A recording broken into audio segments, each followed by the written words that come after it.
Hello everyone. So we are discussing previous year questions of the chapter Microbes in Human Welfare and the topic Microbes as Biofertilizers. In today's session we are going to discuss a short answer type question of 2 marks which was asked in the CBSE Board 2018. So the question is, your advice is sought to improve the nitrogen content of the soil to be used for cultivation of a non-leguminous terrestrial crop. A part, recommend 2 microbes that can enrich the soil with nitrogen, and B part, why do leguminous crops not require such enrichment of the soil.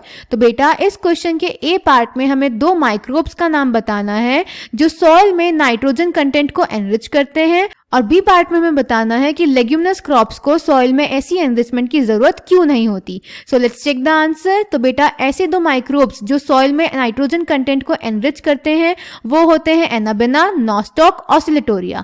Then B part, leguminous crops को ऐसे enrichment की जरूरत इसीलिए नहीं होती बेटा क्योंकि वो सिम्बायोटिक एसोसिएशन शो करते हैं राइजोबियम के साथ।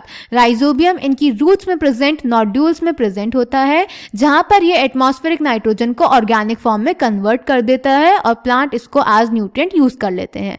Clear? So the answer is A part Anabaena, Nostoc, Oscillatoria, and B part the nodules on the roots of leguminous plants formed by the symbiotic association of rhizobium. These bacteria fix atmospheric nitrogen into organic forms which is used by the plant as nutrient. So I hope this question is clear to you. Thank you.